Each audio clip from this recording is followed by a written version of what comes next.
Hey, what's up guys, aarava here, and welcome back to another episode of my F1 22 My Team career mode. This is episode number 72 today for the Bahrain Grand Prix in Season 5. If you guys did miss the previous episode, the season opener at the Australian Grand Prix, then be sure to go check that one out before you see this one, because we've had plenty of change into this season, but some things really do stay the same. Sebastian Vettel, the reigning champ, the six-time champ, kicked off the season in the same way he did in the previous season by winning down under 25 points on the board, but this time the landscape behind him is very different to the one that was there in Season 4, because now Repsol Haas, they're established, they're already here from the get-go. Dragovic up in P2, myself in third, I kind of nicely, the top three being the top three of the championship the way it ended in Season 4, and we had a topsy-turvy one in a wet and wild race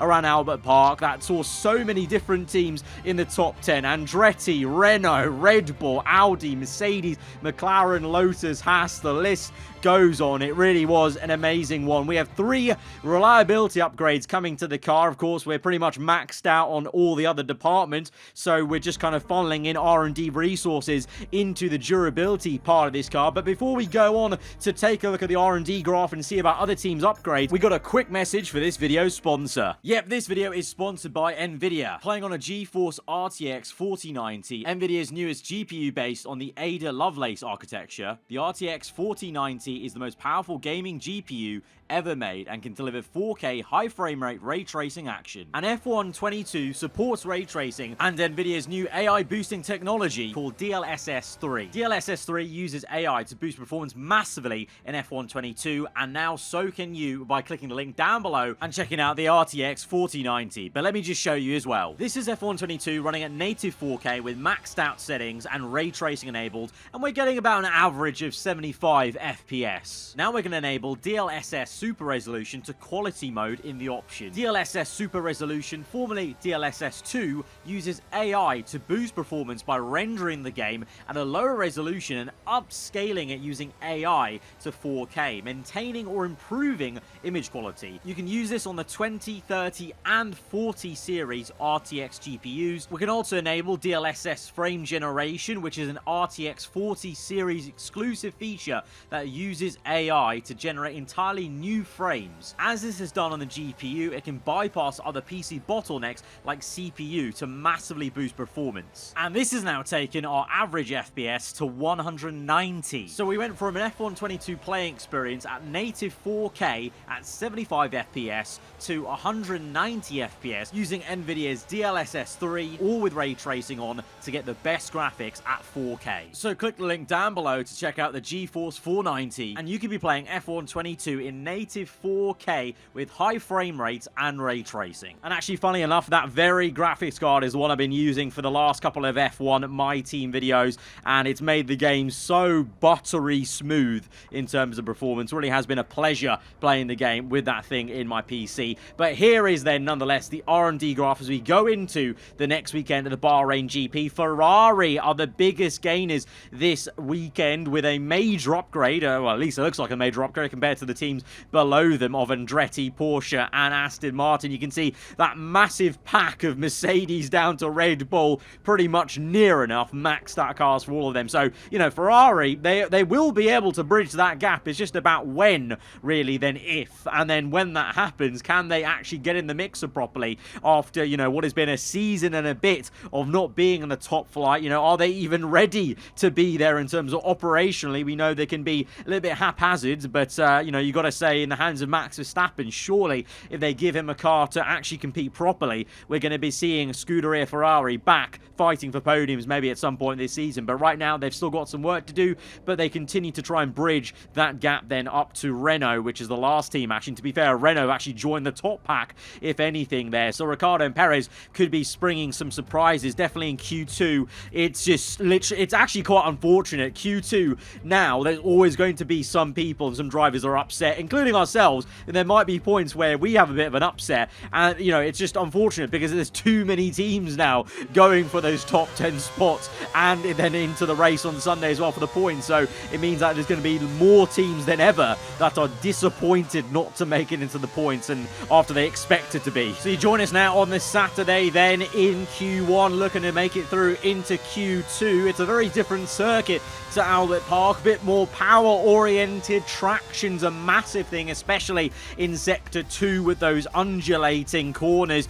especially obviously that left-hander. It's so easy to lock up, and we're losing a bit of time there to the AI, so need to try and find some, because Q1 we're down in P11. Of course, we make it through, that's, you know, the job there, but now we need to step it up into the second part of qualifying. But a little bit disappointing then from Ricciardo to be knocked out in that Renault. Perez up in P12. That's kind of where I expected Renault to kind of be about based off that R&D chart. So Ricciardo's going to be a bit frustrated, but good news for Red Bull. Their car seems to be a lot quicker around here than Albert Park. So whether it's just, you know, race 1, operational mistakes and kind of procedure for Red Bull, we've seen that before in real life. Sometimes even the top teams, they come to race 1, they're just not fully prepared, something surprises them, and maybe it's just operationally Red Bull weren't ready for round 1, and now they are, as both of them make it through into Q2. Of course, last episode, Albon got knocked down Q1 and Lando Q2. We're at the very end of this second session across the line, and we will get through into the top 10 shootout,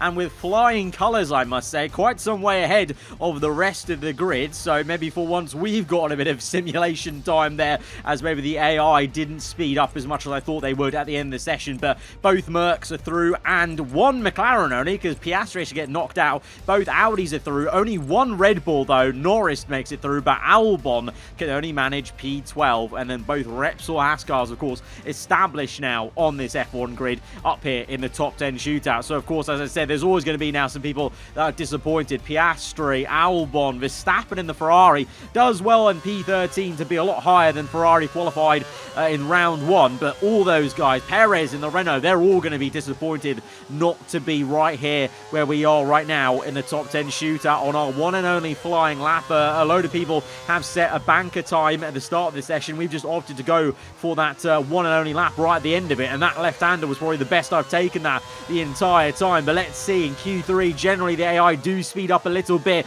Let's see what we're saying. The final corner, a little bit cautious maybe through the entry and exit, and as we look at the top left, Tsunoda is only in P9 at the moment. He may be on a second flying lap himself, but we go across the line for P7. I mean, it is our lucky number P7, our race number P7, but that is a disappointing performance there. Don't know what went on with Tsunoda, even worse there, way off the pace. That's clearly not a representative time, and Leclerc shows that the Silver Arrows do genuinely have some pace this season. He's on pole position. It's the first pole for a Merc in a long time, but Vettel and Sainz showing that Audi are very much a threat here, and both of them are, as they're in second and third place. Gasly flying the flag high for McLaren, just ahead of Bottas and Russell. Norris and Drugovich in between myself and our teammates. So we've got an interesting race ahead of us. The only consistency is Sebastian Vettel there on the front row, because Drugovich way down from where he was at Albert Park. So there's a lot of stuff up in the air, but one constant might just be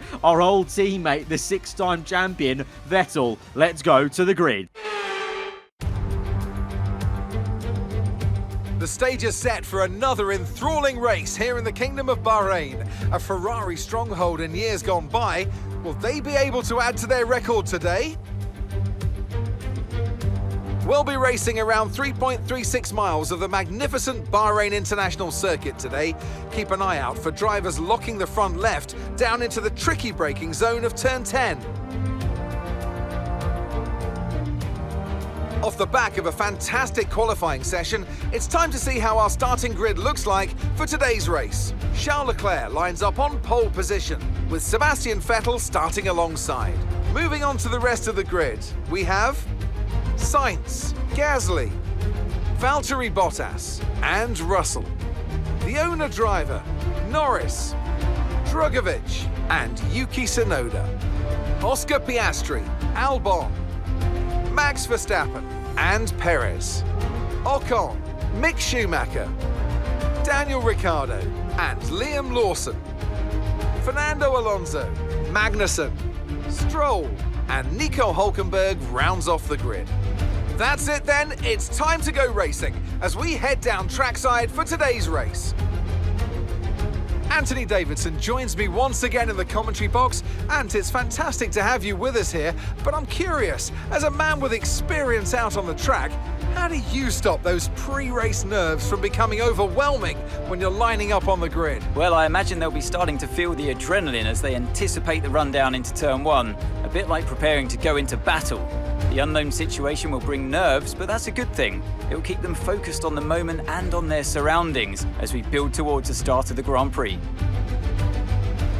Bahrain's always a tricky one, I feel. You know, we're in the desert. The temperature, although it is night time, is still rather hot, and the track can be quite abrasive. So it is going to be a one-stop, mediums to hards, or, you know, in the case of Lando Norris there, some people, especially outside the top 10, are opting to go for the soft compound tyre. So audacious one-stop there from soft to hards, or maybe even an aggressive two-stop, who knows. But tyre wear was an issue for us last season, and obviously the end of that race in season 4, well, it all blew up in our face. So I'm hoping it won't be the same sort of story, and we can have a bit of a cleaner run to the checkered flag today from P7, and hope that brings us some luck. But Mercedes are here, and they've announced themselves for this season with Leclerc on pole position. But this man to my right did not have such a good day in the office at Albert Park, ended that race with a DNF. Let's see if we can see him through to the end of the race this time. And I guess the question is, after 2 back-to-back Drivers' Championships and a win in the first race, everyone's asking, can anyone stop Sebastian Vettel as we go to 5 red lights to the Bahrain Grand Prix? Round 2 of this season is underway as the lights are out, and it's a pretty decent start for us, but an even better one for Lando Norris in his new Red Bull on the soft compound tyre into turn 1. Lando with the dive bomb to try and make 4 overtakes almost, as he's 3 wide with Gasly and Bottas. We go round the outside of George Russell, gets caught up on the curb, and we actually have a great exit to try and re-overtake Norris in the Red Bull on the left-hand side. Meanwhile ahead, Bottas versus Gasly at the sharp end. Leclerc maintains the race lead and has a gap already to the 2 Audis as Sainz manages to jump Vettel, and behind now it's Norris versus Verstappen. Out of all people, where has he come from? Verstappen, a very quick start. Remember, he was down in P13, so he's gone 13th to 8th in a matter of half a lap there in his new Ferrari, just showing why Ferrari maybe signed him to try and recover some performance there. So both Verstappen and Lando on the soft compound tyre though, so that maybe explains the rather quick start from the Ferrari. But to gain that many places and be right up behind the Red Bull is quite something, as behind it was Drogovic versus Tsunoda, and at the sharp end, like I said, Leclerc pulling away from Sainz and Vettel. And the soft compound is causing us issues because we're looking backwards rather than forwards, defending against the Red Bull into turn 1. Gasly's also another person on the softs, and he's even further ahead than us. He's trying to get onto a podium place early on in this race, in 3rd in the McLaren, and this soft tyre is causing us issues because right now it is clearly the quicker tyre. Eventually it won't be, and the medium will become the better race compound, but right now initially it's all Verstappen, Norris and Gasly. Verstappen is looking mighty quick. He's just overtaken Norris there on the previous sector, and at the end of lap 3 onto 4, Verstappen's got DRS on us and is going for a move to try and get up into P7. The Ferrari is flying as high as it ever has been for about a season and a half now. Verstappen on the inside. We take the inside line now for the next turn though, and maintain the better racing line to just about keep P6, but in the mirrors you can see the Ferrari hustling and harrying, and the same with the Red Bull as well. Slight lock up from Verstappen as those two are nose to tail, and both of them are trying to fight for the opportunity to overtake me on the lower medium tyre runners in the top 10. And snap of oversteer there, not ideal, losing some time to Verstappen. Meanwhile, behind, it was Russell and Drugovich, and Russell has overtaken Felipe Drugovich for P9, but Verstappen is all over the back of me and applying so much pressure, putting me into mistakes like that where the rear end just snapped a little bit, but getting the sense that even though the soft compound is less durable, it's actually faring better for these two than the medium is for me. I don't know what's going on at the moment, but the medium tyre doesn't have too much grip here at the moment for myself as Verstappen goes right round the outside in Sector 3, up the hill, up into P6, and now it's down to us to re-overtake him. I think this must be the most we've seen a Ferrari car in this series for so long. I think this is probably all accounting for how much we saw them in total in Season 4 as Verstappen just blocks us off in the final corner. Russell now has arrived on the scene. He's overtaken Norris, but Norris peels in to the pits. Has the Red Bull got early damage maybe in the scrapping away with Verstappen? And now Russell and Verstappen are either side of us. It was 3 wide into turn 1. The Ferrari locks up, but both of them go either side of me to make the double pass as we try to get the Dutchman instead. Our fellow Brit comes out of nowhere. Russell and Drugovich creeped up on us so quickly, and now we're in a train of Verstappen down to about, I would say, maybe P16 there in the Porsche Williams for Ocon. So like Albert Park, the grid super close in the lower positions as we fly past Verstappen now. He's defenseless without any DRS ahead of him, of course. An open amount of clean air to Bottas then, about 7 seconds to be exact. So we're hoping to use that clean air to push away from him. And meanwhile, at the sharp end on lap 8, Carlos Sainz has closed down Leclerc and is going for the move. The two former Ferrari teammates now battling for the race lead in a Mercedes and Audi. The two German manufacturers going head to head, and Leclerc stays ahead just about. Stern defense, good attack from Sainz, and both of them level pegging really, not much in between them. And then a bit of a gap then to Sebastian Vettel, who's looking slightly slower than his Spanish teammate at the moment this time round compared to Albert Park. Gasly and Bottas close behind him, so keeping the pressure on that Audi. But eventually, I'm sure Gasly's soft compound tyre is going to start wearing out, and instead it's Bottas applying the pressure on Vettel now on lap 11. And we've actually been told on the radio Vettel has some sort of issue slowing him down. It's not a full-on failure,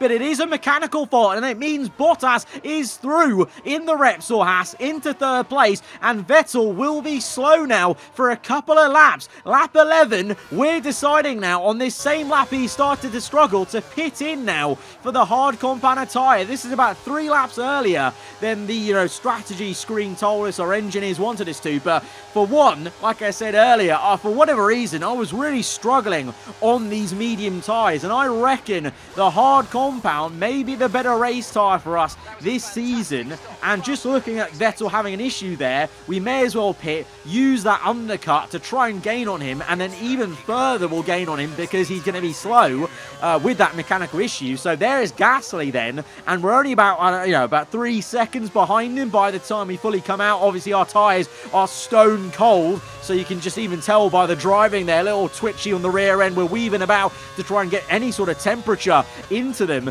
but I think the undercut might work quite well here on Vettel at least, and then will also help us bridge the gap to the likes of Bottas just by being on the compound for 3 laps earlier. They're going to face the same issues that I faced on that previous lap, warming up the hard compound. And here we go, lap 15, Bottas now out the pit, and we're right behind him. So Gasly is ahead of the Haas, but remember, Bottas overtook Vettel, and we're right behind him now, and we might have a chance to overtake the Finn straight away at the end of Sector 1. Late dive bomb down the inside, he's on cold hard. Our tyres all warmed up, and we're ahead of the Finn, and so that surely means we're going to be ahead of Sebastian Vettel eventually as we go on to the end of lap 15, on to 16. Where is Sebastian Vettel? Where is our teammate and the likes of Drugovich? There they are in the pit lane, all 3 of them close together, and we're ahead and up into P4. So that early pit stop has worked wonders for us, paid us out the dividends now on lap 16 with the early investment on lap 11, and we're into the top 4 way ahead of Vettel, and Vettel is all the way down in P8, so that issue has really hampered him, and he's even got a Red Bull for company. It's Albon, though, not Lando Norris. He's way down in P15. Don't know what has happened to the young Brit, but Albon is trying his best now to go round the outside, and surely this must mean Vettel is maybe still plagued with a small issue, because the Red Bull overtakes him. Vettel tries to get back down the inside, but just doesn't have too much fight in him,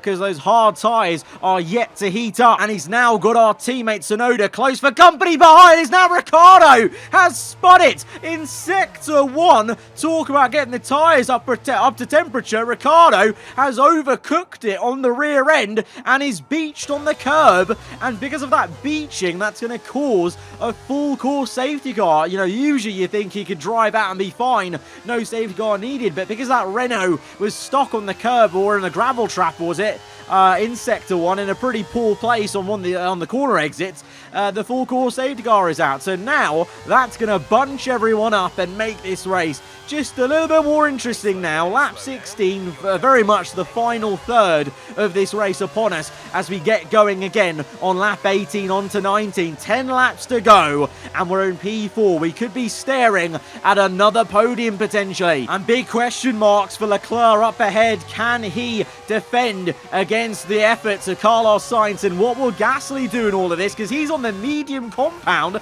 Maybe trying to go to the end. Maybe looking to do a two-stop. I'm not sure. If he was, he probably would have pit under the safety car. We have a little look on the inside, but Gasly is able to pinch us into turn 1. And of course, being on the medium compound, that tyre is going to fire up a lot quicker under the safety car. So Gasly does stay ahead for third place. But if he is going to pit again, he's going to be totally out of this race. So it's going to be a bit of a howler for McLaren not to pit him under the safety car. And meanwhile, behind, Russell and Drugovich having a go at each other, and Russell staying ahead for P5. Drugovich trying to recover from that poor qualifying that saw him down in P9. On to lap 21 now. The tyres are finally switched on. It's a purple R sector, and we're looking to fly past the McLaren. No DRS, just the battery aided. Easy does it as we roll the car through into turn 1 and get up into third place. But I sense some more potentially in there, because Sainz is only just up the road and Leclerc has pulled away from him. But we're now just looking at a quick replay, and this was under the safety car on lap 17. Valtteri Bottas,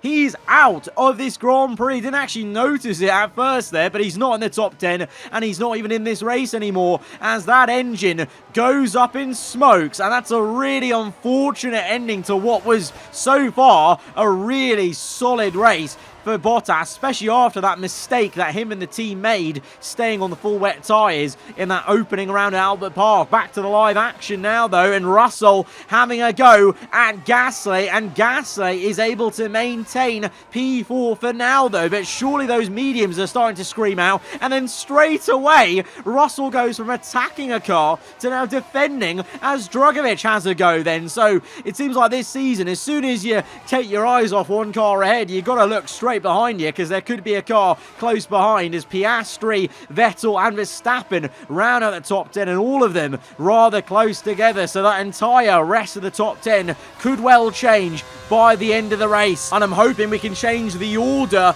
of this podium as we're now looking to have a go at our old pal, our old friend Carlos Sainz round the outside. What fireworks are going to happen here in this battle as we're side by side through turns 2. The Audi giving no room at all there, very close indeed, as he really keeps on it tight to the line. We go defensive. Sainz, will he go round the outside? Oh, bit of oversteer from us as we try and desperately get the power down, and that invites the Audi back into play. We just don't have the same amount of grip. Either it's the tyre wear levels or what, as we dive down the inside in a desperate move, and Sainz goes for a textbook switch back from left to right to now go round the outside, but he overcooks it and goes completely off circuit. The gloves are truly off, and this is turning into a very messy battle for P2 between us two former teammates It all ended in disaster in Season 4, of course, when we replaced him mid-season after a series of collisions. But now it's all different. We're in different teams, and it's all fair game, to be honest, and it might get even touchier than in Season 4 because of that, as we squeeze Sainz to the wall, go to the racing line, try go for the switchback. Sainz blocks it off. Instead, we have to take the normal racing line, but that works out for us as we get up into P2 once again. But like I said, the tyres have been causing us issues all race long, and there is probably the third or fourth evidence of it, of a mistake, a snap of oversteer that has hampered us in this race, and the tyres are starting to scream out. But maybe even more so for Pierre Gasly as he goes wide now in a similar way to Carlos Sainz. That corner is proving very difficult for the AI, it would seem, at the end of this race. Maybe everyone is feeling these tyre wear levels, as now Sainz back into third place. The McLaren tried to keep it around the outside, but instead now he's being attacked by Felipe Drugovich. Oh, the McLaren and Haas make contact,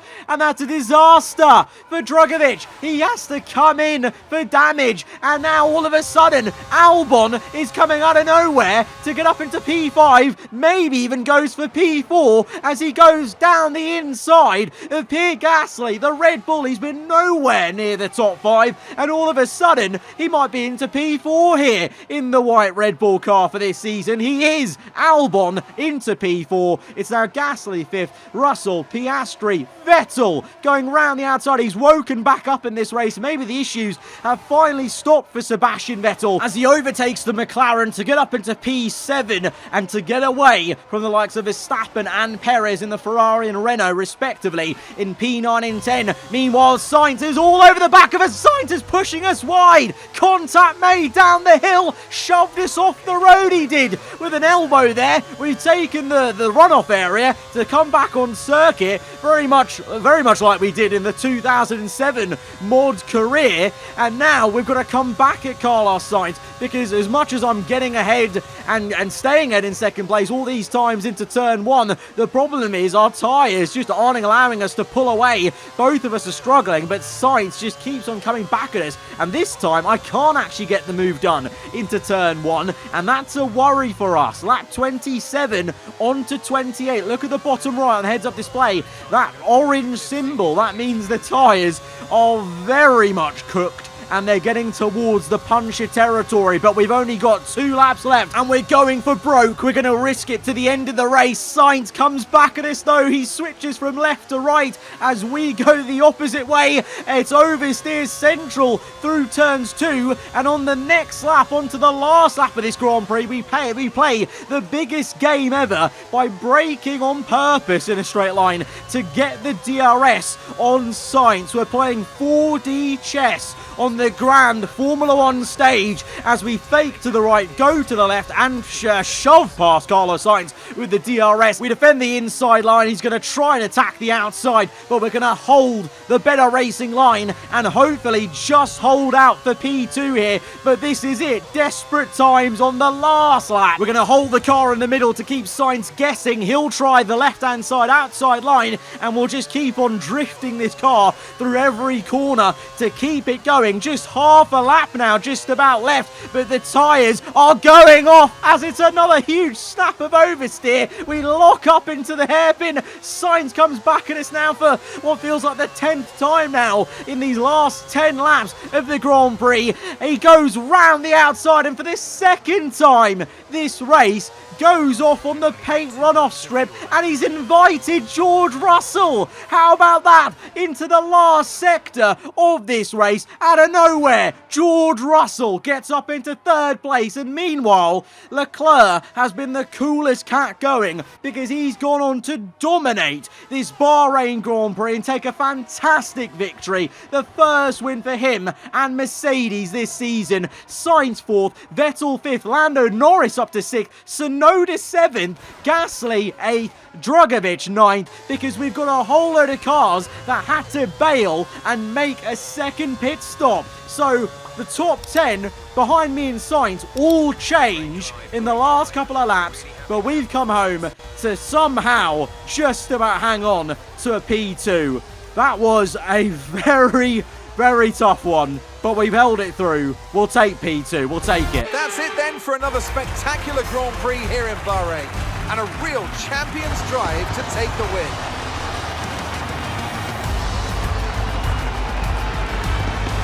What do you think it was today, Ant, that gave them the edge over the competition?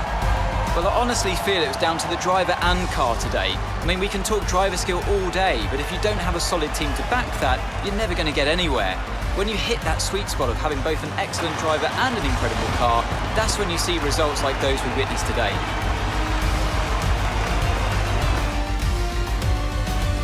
After an excellent performance at the Grand Prix, I'm sure there'll be plenty of celebrations tonight amongst the Mercedes team, and they certainly deserve it. Through all that chaos, Leclerc probably had one of the most calmest races you're ever going to see.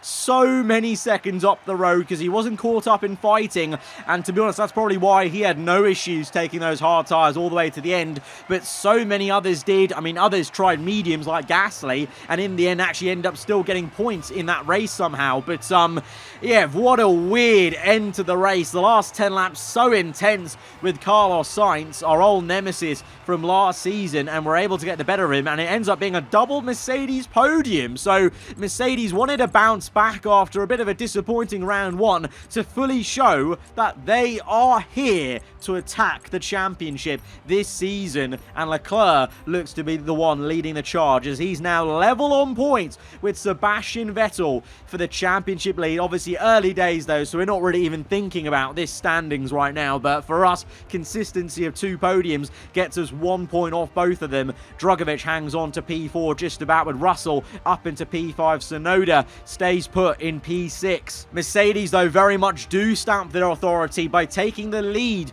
of the Constructors' Championship, but look at that, Audi Sport and ourselves at Lotus AAR level on points. That's going to be a very, very close one, especially with, you know, the likes of Haas behind us, even McLaren, Red Bull, if they want to actually pick up their pace and, you know, pick up their operation, they could well be in there. So it could be a 6-way title scrap in terms of all those positions up for contention. And Ferrari pick up their first points of the season. Only 1 point, but it's still a beginning. And for sure, it looks like they're bridging the gap in terms of what we saw from Verstappen today. Promising signs maybe for later in this season. But guys, if you did enjoy that enthralling roller coaster of a Bahrain GP, then be sure to hit that like button. Let me know what you thought in the comments below. If you're around here, then do get subscribed for weekly Formula 1 content. I'll see you guys next time. Goodbye.